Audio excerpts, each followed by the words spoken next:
Бұл жерде кезінде Аднан және Қақтан дейтін екі тайпа соғысқан. Екеуі де араб тайпасы соғысып, сонда жағы Қақтан дейтін тайпа бұл жерден қашқан кезінде Меккедегі Зәмзәм құдығын жауып, құдықтың ішіне алтын күмістерін салып, бәрін жабатта қашып кеткен еді. Сонда ол құдықтың қай жерде екендігін ешкім білмейді. Содан бұл жерде Аднан дейтін арабтың тайпалары келіп қоныстанады ғой. Сол Аднан тайпасынан пайғамбарымыз саллаллаху алейхи вассаламның атасы Абдул-Мутталибті осы жерде өмір сүрген еді. Сонда сол Абдул-Мутталибтің жалғыз баласы болады. Алла тағала бір күні сол Абдул-Мутталибтің түсінде оған тұр дейді. Тұр дейді, жылдам танбаны қаз деп айтады. Яғни Абдул-Мутталиб оянады да ойланады. Танба деген не, ол қай жер, мен нені қазам дейді ғой. Мүмкін мен бір дұрыс түсінбеген шығармын дейді ғой. Ертесі күн тағы да сол түсті көреді. Үшінші күні Барраны қаз деп айтады. Төртінші күні барып Зәмзәмді қаз дейді ғой.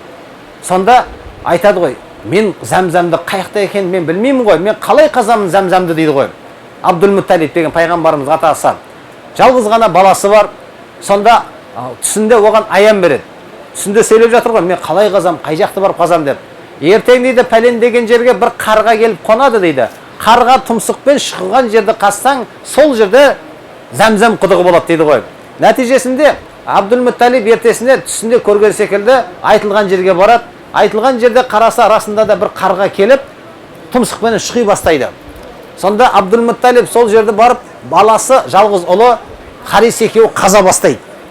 Қазған кезінде енді Жапан далада емес, ол Қағбаның қасында қазылып жатқан жері. Меккенің өзге тұрғындары, Құрайштері келіп қарайды ғой. Абдул-Мутталиб не істеп жатсың? Зәмзәм құдығын қазып жатырмын дейді ғой. Сөйтіп қазып жатқан кезде астынан алтын, күміс, табақ деген секілді ақшалар шыға бастайды ғой. Сонда Меккенің тұрғындары Абдул-Мутталибке айтады, бұл құдық біздіңкі болады дейді. Сен қазып жатырсың ғой, бірақ бұл біздіңкі дейді ғой. Сөйтіп ерегіс басталады. Оған айтады ғой, сен өзің қаңғып келген құлсың, Мәдинадан келгенсің, сен бұл жерде ешкімің жоқ, жалғыз балаңа сенесің бе, сенің артында іздеу сұрауың жоқ қой дейді ғой.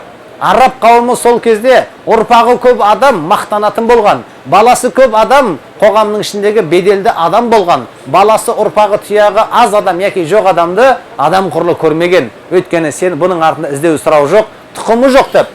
Сонда Абдул-Мутталиб ашуға булығады, айтады ғой, Алла, маған 10 бала берсең, бір баланы сен үшін құрбандыққа шаламын дейді ғой. Өйткені намыстанып кетеді ғой, баласының аздығына, бір баласына. Сонымен не керек? Дау жанжалдың ақыры төрешіге жүгінуге келісіледі. Төреші кім? Шам қаласында Ар-Рафа есімді бір әйел бар екен. Бақсы әйел дейміз ғой енді. Сол әйел соған барыңдар дейді ғой. Біреулер айтады, сол әйел сендерге төрешілігін айтсын дейді ғой.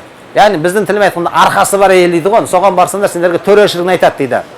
Сонымен не керек? Абдул-Мутталиб жалғыз баласы Харисті алады, түйесіне мініп, сусының азығын алады. Құрайштерден де бірнешеуі атқа мініп, түйесіне мініп, азықтарын алып Шамға қарай шығады. Яғни дауласпақшы ғой. Мынау кісі кеше келген адам, біз жергілікті адамбыз. Бұл жердің қожайыны біз бұл қожайындық жасай алмайды деген секілді ғой. Сонымен жарты жолға жеткен кезде барлығының азығы таусылады. Абдул-Мутталибтің де азығы таусылады.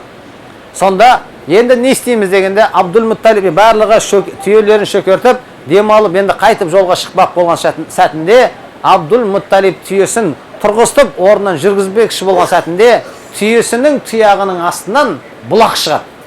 Бұлақ шығады, былайша айтқанда атқылап бұлақ шығады. Сол кезде Құрайштар айтады ғой, Абдул-Мутталиб, Құдайдың саған берген кеңшілігі екен дейді ғой. Біз дауласпай қойдық дейді ғой.